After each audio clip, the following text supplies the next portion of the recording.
हे everybody, मैं Vishal Batra class 10th arithmetic progression एक और चैप्टर आपके लिए लेकर आया हूँ। बेसिक से स्टार्ट करेंगे, बहुत अच्छी वीडियो होने वाली है। शुरू करते हैं अर्थमेटिक प्रोग्रेशन। मैं आपको ये पूरा चैप्टर सिर्फ दो फॉर्मूलों पर बेस है। उन दो फॉर्मूलों पे अगर आपको वो फॉर्मूले याद हो गए, उनमें वैल्यू पुट करनी आ गई, उन फॉर्मूलों में जो टर्म्स हैं वो आपको अच्छे से डिफाइन हो गई, आपको पता चल गई, तो इस चैप्टर में कुछ भी नहीं है। आप बहुत आसानी से इस चैप्टर को कर सकते हो। आइए हम फॉर्मूलों पर चलते हैं। पहले मैं आपको फॉर्मूले बताता हूँ, उसकी में लिखी हुई टर्म्स डिफाइन करता हूँ, फिर हम क्वेश्चंस पे चलते हैं। तो दो फॉर्मूले हमको लर्न करने हैं। Tn a plus n minus one into d, ये एक फॉर्मूला ये है, एक फॉर्मूला Sn है। n/2 2a plus n minus one into d, ये दो फॉर्मूले हैं। ये पूरा चैप्टर इन दो फॉर्मूलों पर बेस है। मैं आपको बेसिक्स बताता हूँ, अर्थमेटिक प्रोग्रेशन होता क्या है, फिर इन फॉर्मूलों पे डिफाइन करेंगे। तो अर्थमेटिक प्रोग्रेशन ये एक सीरीज ही है। अर्थमेटिक प्रोग्रेशन में हम आपको एक सीरीज ही पढ़ा रहे हैं, जैसे कि नेचुरल नंबर की सीरीज होती है 1 2 3 4 5 6, ये सीरीज चलती चली जाएगी। यही मान के चलिए, यही अर्थमेटिक प्रोग्रेशन है, यही अर्थमेटिक की सीरीज है। एक और मैं आपको बताता हूँ, सीरीज के लिए चलते हैं 2 4 6 8 10 ये इनफाइनाइट तक चलेगी। ठीक है, इसे हम कहेंगे नेचुरल नंबर की सीरीज। इसे हम अगर सीरीज के फॉर्म में बोलेंगे तो बोलेंगे इवन नंबर की सीरीज। और अब हम इसमें अर्थमेटिक ढूंढते हैं, अर्थमेटिक प्रोग्रेशन कहाँ है। हमें अर्थमेटिक प्रोग्रेशन में सिर्फ इतना देखना है, सभी दो टर्म के बीच का डिफरेंस जो होना चाहिए वो सेम होना चाहिए। हम देखें 2 - 1 1, 3 - 2 1, 4 - 3 1, 5 - 4 1। तो इन सभी के बीच का डिफरेंस, सभी टू टर्म्स के बीच का डिफरेंस जो है 1 है। अब हम इसमें देखें, 4 में से 2 गया 2, 4 6 - 4 2, 8 - 6 2, 10 - 2 8 2। तो हमने देखा कि हर टू टर्म्स के बीच का डिफरेंस जो है सेम आ रहा है। तो यही अर्थमेटिक प्रोग्रेशन की पहचान है कि कोई भी सीरीज हो उसमें कोई दो टर्म के बीच का डिफरेंस जो होगा सेम होगा। हम एक और एग्जांपल लेके चलते हैं। एक और एग्जांपल बताता हूं मैं आपको।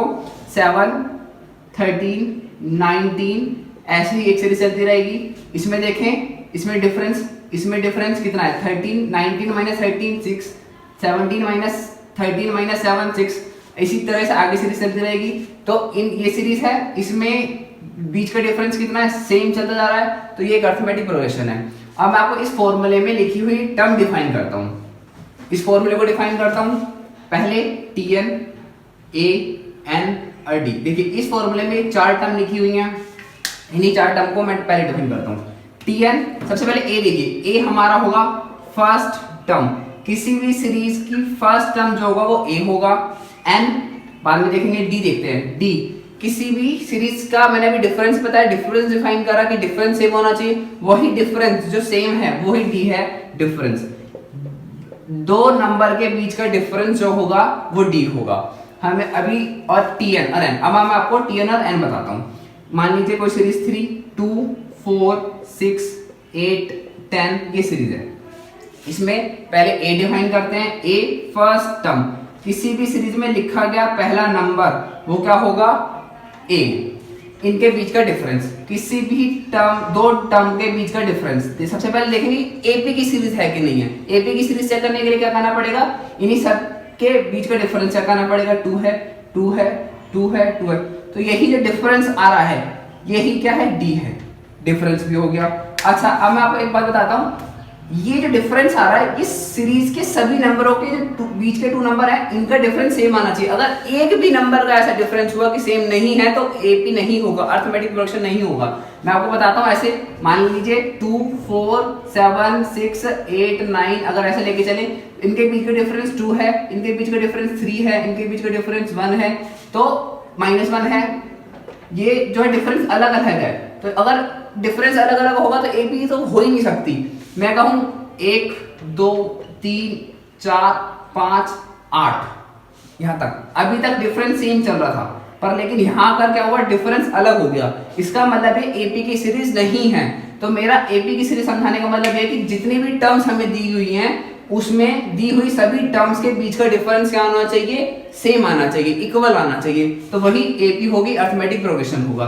मैं अब इस पर आता हूँ Tn पर। Tn ए और एन और Tn, एन वो नंबर है, मान के चलिए ये सेकंड नंबर पर लिखा हुआ नंबर, जो सेकंड नंबर पर लिखा हुआ नंबर, तो n तो हो गया 2, पर जो नंबर लिखा है, जो टर्म आई है, वो होगा Tn। समझ में आया होगा आपको। मैं एक और बात बताता हूं, जैसे 10, 1 2 3 4 5, फिफ्थ नंबर पर लिखा गया टर्म, जो टर्म हो गई, फिफ्थ नंबर पर लिखा गया टर्म, तो ये T5 हो गया, ये फिफ्थ जो हुआ n हुआ। तो फिफ्थ नंबर पर लिखा हुआ टर्म तो हो गया 10 और Tn या T5, और जो फिफ्थ नंबर हो गया वो हो गया n। तो मैं समझता हूं आपको n और Tn के बीच का डिफरेंस समझ में आया होगा। इस चैप्टर में, इस एक्सरसाइज में अगर आपने Tn और n के बीच का डिफरेंस समझ लिया तो आप इस चैप्टर को बड़े आसानी से कर सकते हो। n और Tn के बीच का डिफरेंस समझना ही सबसे मुश्किल चीज है। अगर आपने वो समझ लिया तो आप इस एक्सरसाइज को कर लोगे। मैं आपको एक और एग्जांपल से इस डिफरेंस को समझाता हूं। Tn equals to a plus n minus 1 into d. ये फॉर्मूला आपको बार बार लिखना है, आप जितनी बार लिखेंगे ये फॉर्मूला उतनी बार आपको याद होगा। Tn और n, आपको मैं एक सीरीज बताता हूँ, a plus D, a plus 2d, a plus 3d, a plus n minus 1 into d, ये सीरीज है। अच्छा, सबसे पहले तो ये देखते हैं कि सीरीज कैसी है। क्या ये ए बी की सीरीज है? जी बिल्कुल, ये ए बी की सीरीज है। इनके बीच का डिफरेंस चेक करते हैं। डिफरेंस कैसे चेक करना है? सबसे मेन चीज होगी डिफरेंस चेक करना। कई बच्चों को ये होता है कि डिफरेंस चेक करना है, तो वो फर्स्ट टर्म को सेकंड टर्म में से माइनस करते हैं। हमेशा डिफरेंस चेक करने के लिए सेकंड टर्म को फर्स्ट टर्म में से माइनस करना है, तब हम डिफरेंस फाइंड कर पाएंगे। Second term a plus D, first term a, हमने इसको माइनस करा तो कितना आया d, तो डिफरेंस हमारा d है। अब देखते हैं इस वाले से आगे वाले। थर्ड टर्म को सेकंड टर्म में से माइनस करना है, a प्लस 2d में से माइनस करना है हमने a plus d, a plus 2d minus a minus d, a से a कट हो जाएगा, 2d में से 1d गया, d बचा, अभी भी डिफरेंस हमारा d है। ऐसे ही हमारा हर टर्म के बीच का डिफरेंस क्या आएगा? d आएगा। तो हमने ये देखा कि ये ab की सीरीज है। अब फिर मैं आपको एक बार n और tn समझाता हूँ। थर्ड नंबर पर लिखा गया टर्म, थर्ड नंबर पर लिखी गई टर्म tn होगी, जो टर्म होगी वो tn होगी, जो थर्ड नंबर पर लिखा होगा थर्ड होगा वो n होगा।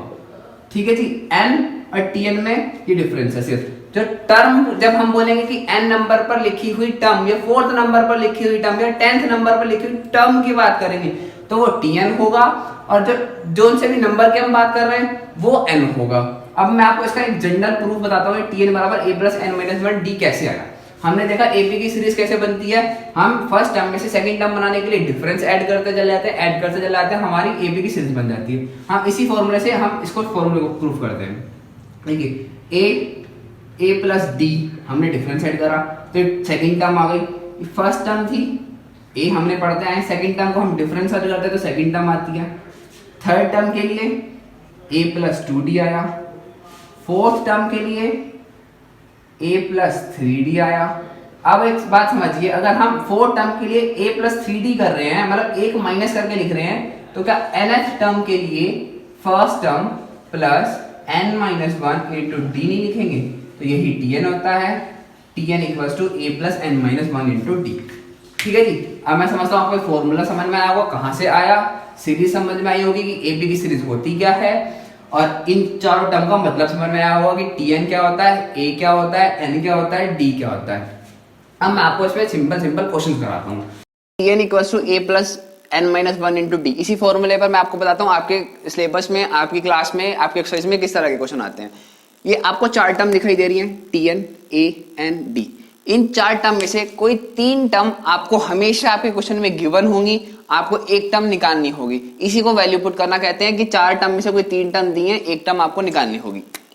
जैसे कि मान लीजिए a की वैल्यू 2 दे रखी है, d की वैल्यू 4 दे रखी है, और एक n की वैल्यू 7 दे रखी होगी। तो इसका मतलब क्या है? अब पूछा क्या होगा? ऑब्वियस है कि a दे रखा है, d दे रखा है, n दे रखा है, तो tn ही पूछा होगा।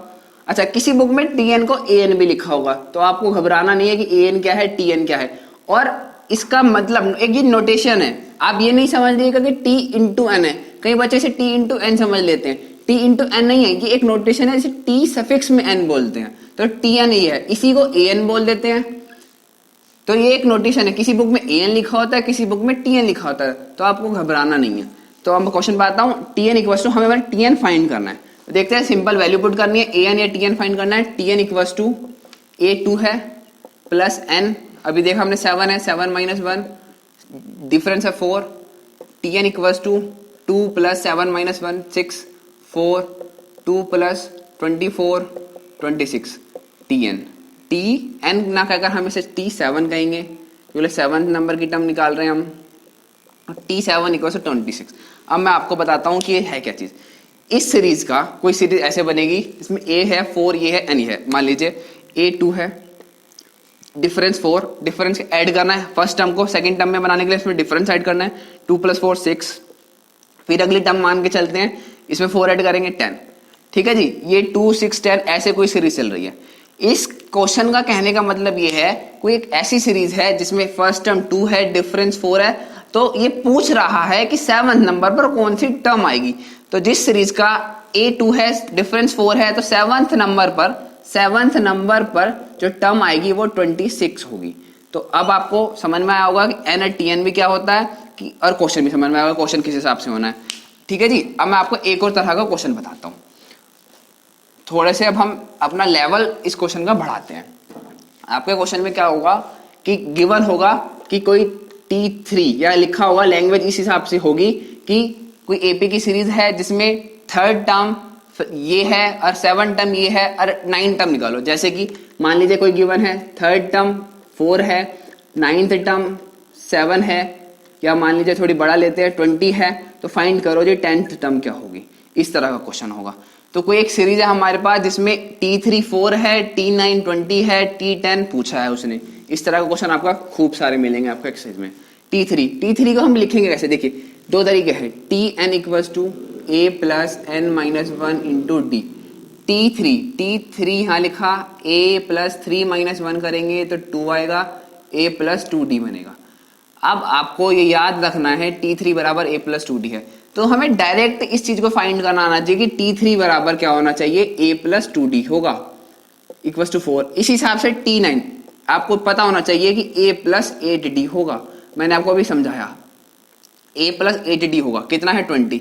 अब आपको देखिए, आपने लीनियर इक्वेशन पढ़ी होंगी, लीनियर इक्वेशन इन 2 वेरिएबल, जिसमें a एक वेरिएबल है, d एक वेरिएबल, आपको 2 इक्वेशन गिवन है, उसमें आपको a और d की वैल्यू फाइंड करनी है। कैसे फाइंड करेंगे, दो इक्वेशन को सोल्व करते हैं। a plus 2d equals to 4, a plus 8d equals to 20। अब मैं क्या करता हूँ, दोनों इक्वेशन को माइनस करता हूँ, a से a कट करेंगे, 8 में से 2 माइनस करेंगे 6 बचेगा, माइनस का 6d होगा, 20 में से 4 माइनस करेंगे 16 होगा, माइनस का 16 होगा, माइनस से माइनस कट करेंगे, ये 6 इधर आके डिवाइड में हो जाएगा, 16/6, 2 से डिवाइड करते हैं 8, d की वैल्यू 8/3 आई। अब d की वैल्यू 8/3 आई, इसमें पुट करते हैं, a की वैल्यू आ जाएगी a plus 2 into 8/3 equals to 4, a plus 16/3 equals to 4, a equals to 4 minus 16/3, 12 minus 16/3। सिर्फ इसको सॉल्व करना है, हमारा a आ गया माइनस के 4/3। तो एक ऐसी सीरीज जिसमें T3 4 है, T9 20 है, उस सीरीज का a जो होगा फर्स्ट टर्म होगी वो क्या होगा, माइनस के 4/3, डिफरेंस जो होगा वो होगा 8/3। हमारे पास a आ गया, d आ गया। अब देखते हैं हमसे पूछा क्या था, T10 का मतलब होता है a प्लस 9d। ठीक है जी, a प्लस 9। इसको फाइंड करने के लिए हमारे को a चाहिए, d चाहिए, जिसकी वैल्यू हमने अभी फाइंड करी है। तो हम वैल्यू पुट करते हैं, a की वैल्यू माइनस के 4/3, डिफरेंस की वैल्यू लिखते हैं हम 8/3। बस आपको सिंपली इसको सॉल्व करना है और हमारा आंसर आ जाएगा 24, 3 एलसीएम आएगा, माइनस के 4 इंटू 7 प्लस 72 माइनस के 68/3। तो जो T10 आई हमारी माइनस के 68/3 आई। इस हिसाब से आपको क्वेश्चन करने हैं। तो मैं आपको एक बार फटाफट ओवरव्यू देता हूँ। T3 दे रखा था 4, T9 दे रखा था 20, तो हमने T3 को लिखा a प्लस 2d, T9 को लिखा a प्लस 8d। इन दो इक्वेशन को सोल्व करा, a और d की वैल्यू आई। फिर हमसे देखता है पूछा क्या था, a प्लस 9d पूछा था, इसका मतलब a और d की वैल्यू चाहिए, हमने फाइंड कर ली, हमने पुट करा, हमारा आंसर आ गया। ठीक है, इस तरह का क्वेश्चन आपके में बहुत सारे आए हैं। अब आपको एक डिफरेंट टाइप का क्वेश्चन है, मैं आपको बताता हूं, इसी फॉर्मूले पर बेस होगा। थोड़ी सी लैंग्वेज चेंज होगी उस क्वेश्चन की, मैं आपको डिफाइन करता हूँ, आपको बताता हूँ। मान लीजिए आपको लैंग्वेज इस हिसाब से होगी, कोई सीरीज दे रखी होगी जैसे 1 2 4 6 8, अब पूछ लिया होगा आपसे कि इनमें से इस सीरीज की कौन सी टर्म 46 है। लैंग्वेज कुछ इस हिसाब से होगी, कोई आपको सीरीज गिवन होगी और आपसे ये पूछ ले रहेगा इस सीरीज की कौन सी टर्म 46 है, विच टर्म इज 46। तो अगर हम ये लैंग्वेज बेस्ड क्वेश्चन है तो इसको हम किस हिसाब से सॉल्व करेंगे, पहले सबसे पहले हमें फाइंड करना है ए क्या है, डी क्या है और जो हमें वैल्यू गिवन है वो क्या है। देखो मैंने आपको बताया हमारे फॉर्मूला ये यूज करना है, इस फॉर्मूले को मैंने बताया अभी आपको कि कोई 3 वैल्यू हमें गिवन होगी। अब वो वैल्यू हमें ढूंढनी है कि कौन सी वैल्यू गिवन है और कैसे कैसे पुट करनी है। ठीक है जी, देखते हैं क्या हमें इसमें ए दिख रहा है 2 है, फर्स्ट टर्म हमने बताया था। क्या डी दिख रहा है 4 - 2 दिख रहा है, डी भी है हमारे पास। अब हमें एन है, ये एन है, ये डिफाइन करना है कि एन है ये टी एन है, क्योंकि मैंने अभी बताया आपको 4 में से कोई 3 टर्म आपको 100% गिवन होगी, वो हमें ढूंढनी पड़ेगी क्या है। देखते हैं क्वेश्चन ये था, कोई सीरीज दे रखी थी, पूछा था विच टर्म इज 46। इसका मतलब ये है ये टर्म है, विच टर्म इज 46, तो टी एन है 46 और एन पूछा है, तो हम इस फॉर्मूले में वैल्यू रखते हैं। एन की वैल्यू 46, ए की वैल्यू 2, एन हमें पूछा है, डिफरेंस की वैल्यू 2, 46 माइनस के 2 44, n - 1 इंटू 2 44 अपॉन 2, n - 1 2 से कट करेंगे 22 बार, 22 - 1 इधर आके हो जाएगा प्लस का 1, 22 + 1 23, तो n की वैल्यू आ गई 23। एक इस टाइप का क्वेश्चन आपके में पूछा जाता है। ठीक है, आपको मैं एक और तरह का क्वेश्चन बताता हूं।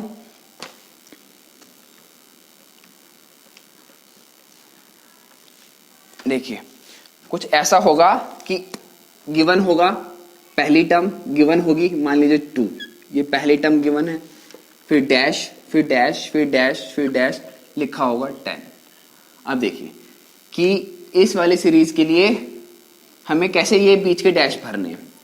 इसका मतलब ये होगा कि इसने एपी की फॉर्म कह सकता है कि एपी के फॉर्म भरो, एपी बनाइए, ये कह सकता है इन डैश को भरिए, फिल इन द ब्लैंक्स, इस तरह का आपको क्वेश्चन पूछाता है। अब देखना है आपको, मैंने अभी बताया फॉर्मूला हमें यही लगाना है, t n equals to a plus n minus 1 into d. अब इस फॉर्मूले में से कोई 4 में से कोई 3 चीज कौन कौन सी गिवन है देखते हैं। ठीक है जी, सबसे पहले फर्स्ट टर्म है, ये किसी सीरीज की फर्स्ट टर्म है, तो हमें दिख गया a इक्वल्स टू 2 है। ठीक है जी, अब देखते हैं ये कौन से नंबर की टर्म है, first, second, third, fourth, fifth, sixth. Sixth number पर लिखी हुई टर्म जो है 10 है, तो सिक्स्थ नंबर पर लिखी हुई टर्म जो है 10 है, टी एन इक्वल्स टू 10 है, मतलब सी टी 6 इक्वल्स टू 10 है। अगर टी 6 को लिखते क्या है हम, a plus 5d equals to 10। क्या a की वैल्यू हमें गिवन है 2 plus 5d equals to 10। Difference equals to कितना आ गया, 10 minus 2 upon 5, d equals to आ गया 8 अपॉन 5। तो इसका मतलब डिफरेंस आ गया 8 अपॉन 5। अब आप देखिए हमें सेकंड टर्म, ये फर्स्ट टर्म है, ये सेकंड टर्म है, सेकंड टर्म बनाने के लिए क्या करना चाहिए, मैंने आपको भी बताया a में फर्स्ट टर्म में सेकंड टर्म बनाने के लिए डिफरेंस ऐड करना है। तो देखिए एक है हमारे पास 2, डिफरेंस है हमारे पास 8 अपॉन 5, हम इसमें इसको ऐड करते तो हमारे पास सेकंड टर्म आ जाएगी, 5 2 10 और 8 18 अपॉन 5। तो हमारी सेकंड टर्म कुछ इस हिसाब से होगी 18 अपॉन 5। अब हम इससे नेक्स्ट टर्म को फाइंड करें तो कुछ नहीं करना, सेकंड टर्म में 8 अपॉन 5 डिफरेंस ऐड कर देंगे, हमारे पास थर्ड टर्म आ जाएगी 18 अपॉन 5 प्लस 8 अपॉन 5, 5 एलसीएम आ गया, 18 और 8 26, सेकंड टर्म आ गई, थर्ड टर्म आ गई 26 अपॉन 5। आप इस हिसाब से आगे की 2 टर्म भरिए।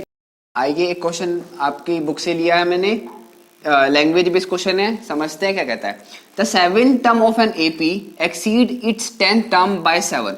ये कहना चाह रहा है कि हमें 7 टर्म बनाने के लिए, किसी भी एपी की 7th टर्म बनाने के लिए 10th टर्म में 7 ऐड करना पड़ेगा। इसका मतलब ये है 17th टर्म बनाने के लिए जो 10th टर्म है उसमें 7 ऐड करना पड़ेगा, 7th टर्म ऐड नहीं करनी पड़ेगी, 7 ऐड करना पड़ेगा।